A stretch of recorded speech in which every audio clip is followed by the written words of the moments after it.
Hello, everyone. My name is Nelsie Tineo, and I'm going to talk about researching young learners.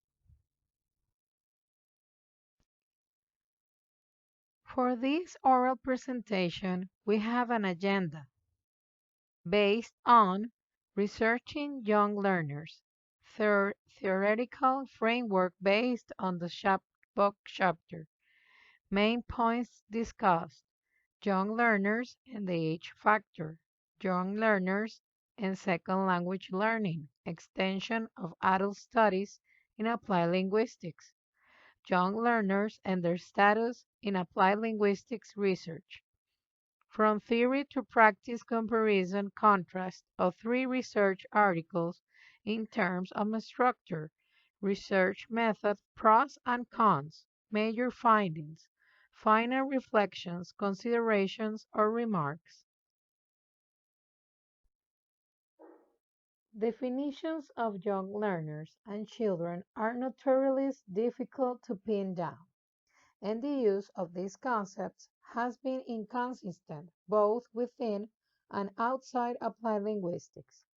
While some scholars use terms such as early childhood, middle childhood, and adolescence or youth, there is no firm agreement about the exact age brackets implied by these terms. Phillips stated that there are several factors influencing the maturity of children.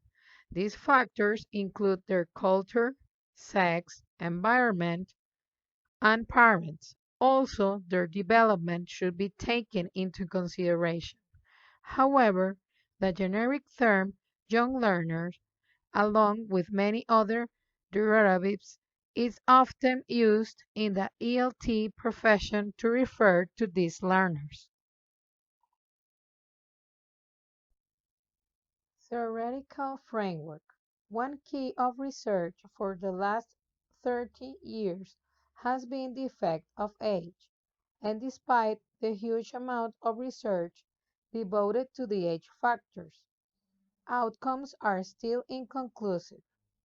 Dorje comments that while everybody agrees that the learner's age does influence the second language acquisition process, scholars have not been able to establish the exact pattern or nature of age-related change, let alone identify the specific causes and mediators of the process.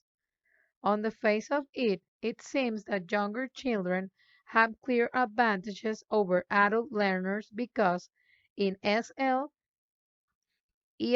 contexts, they end up as fluent and competent speakers, very similar to their native speaking counterparts. Adults or those who start a second language later in life are typically less successful in their attempts to master the second language.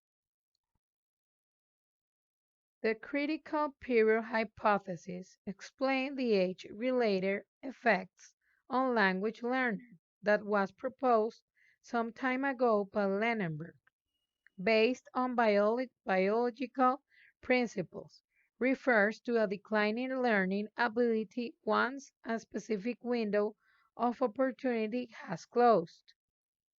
Krashen suggested that the critical period hypothesis studies should be categorized in two main types, those exploring the speed of learning and those exploring ultimate attainment.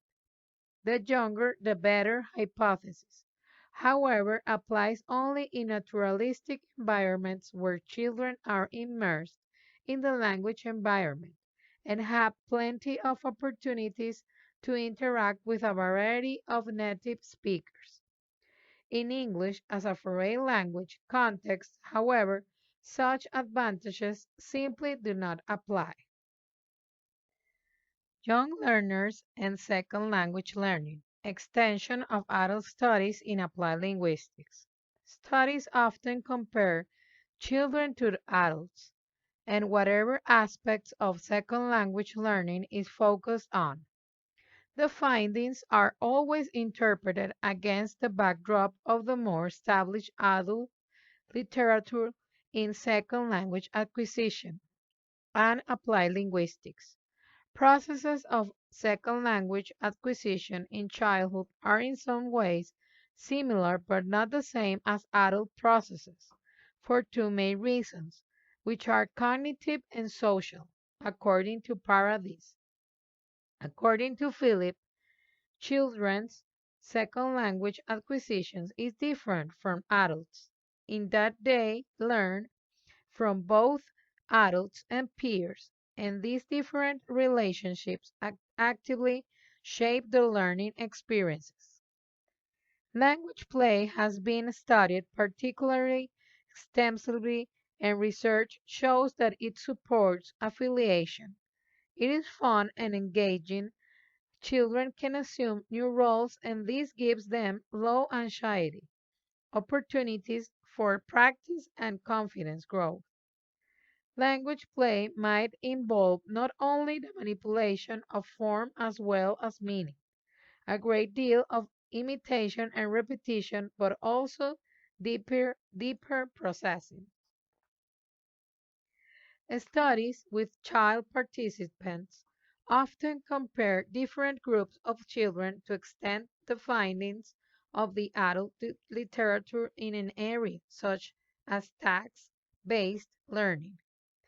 The task-based approach with children has been particularly exciting of research, as well as classrooms and corrective feedback, according to Spada and Lightbone.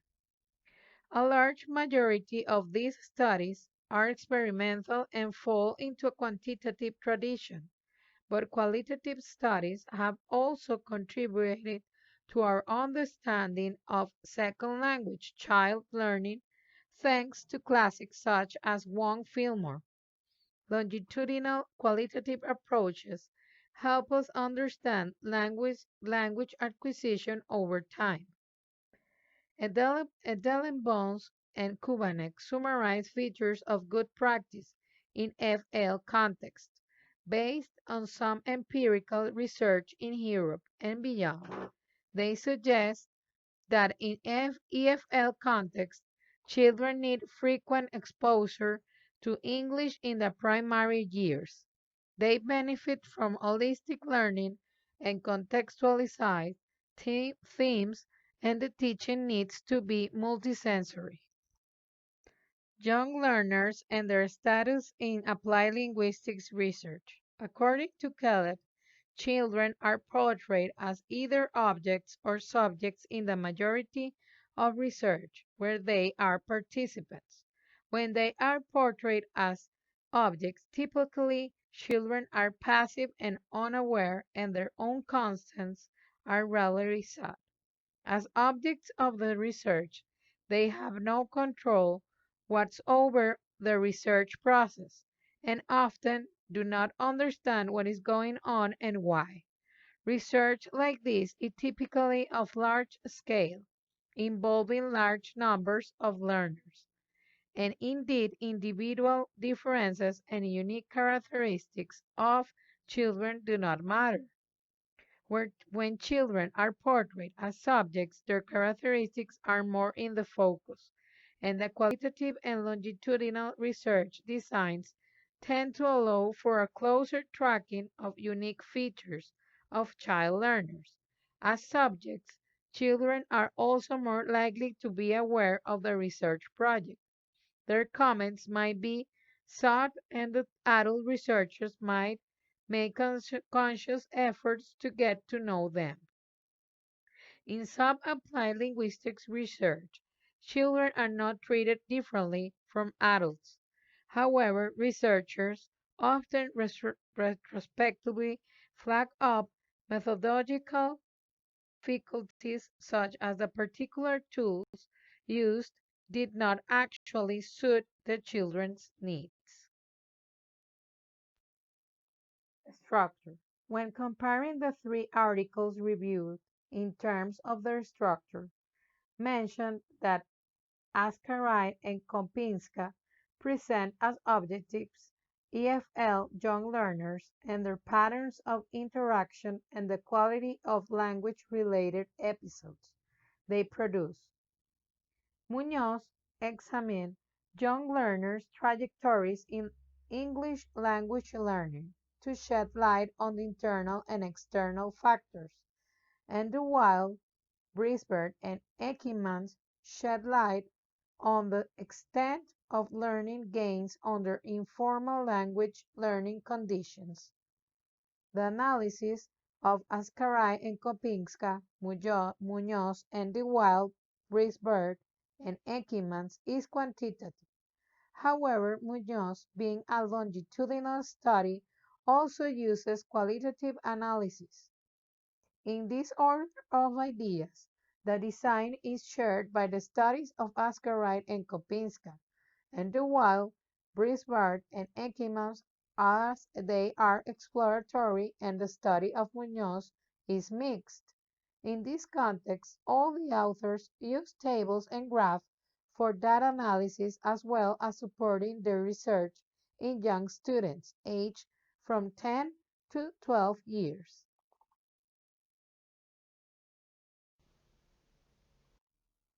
The research by Ascaray and Kopinska used as research methods patterns of interaction. What has like prose, practices group discussion, develop teamwork, promotes peer learning, listening to and respecting others' opinions, can learn from each other and generate more ideas, makes them independent learners, develop a sense of responsibility for individuals' roles in the group. The cons are learners may feel shy to speak in a group, others may be more likely to speak in first language in group, difficult to organize room space. Some learners may dominate and do all the work. Some may be shy or lazy, or do not work. More likely, they will speak in Urdu Punjabi instead of English. Muñoz research used longitudinal studies. What has like pro saves time reduced, manpower effort, increased brand loyalty of students towards company and as cons, more difficult to administer effectively. The pressure will put some candidates off. You will have to focus for a longer time. Dominant personalities will squash others. You could miss something or someone. The wild Riceberg and Ekimans used as a research method test that has a pro, it's countable, analytical, structured, objective, and for contra, it's inflexible, waste of time, measured through progress, stressful.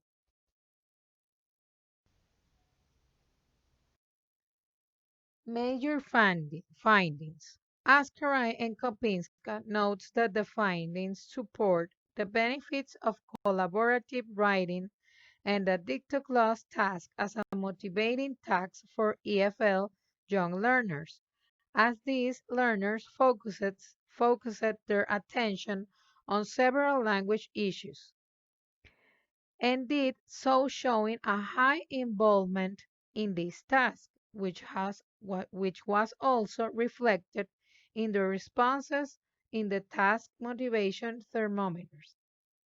Munoz notes that this study has highlighted important challenges for FL teaching, some specific to English and some more general. Understanding those challenges through learners' voices can contribute to improving foreign language teaching and learning in schools.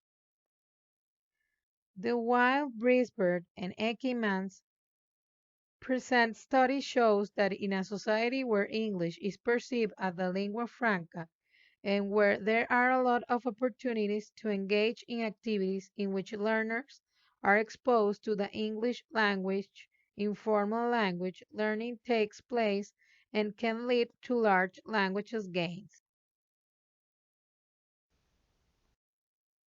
Final reflections. The age factor is important in the learning process of the young learners.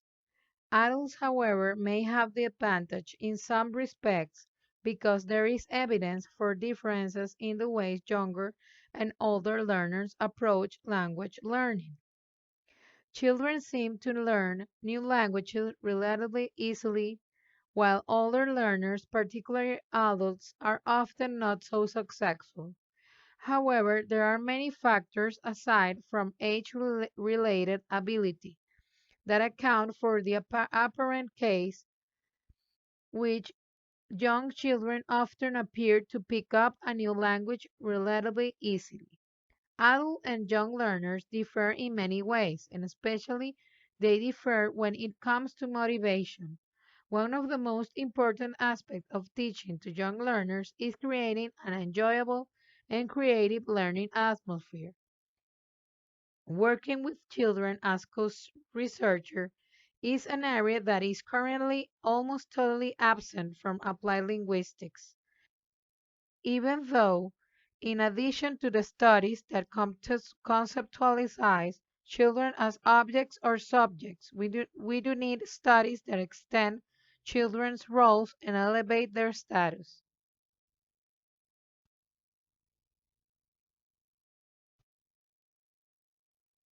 Thanks for your attention. If you have any questions, there is my contact info. Thanks.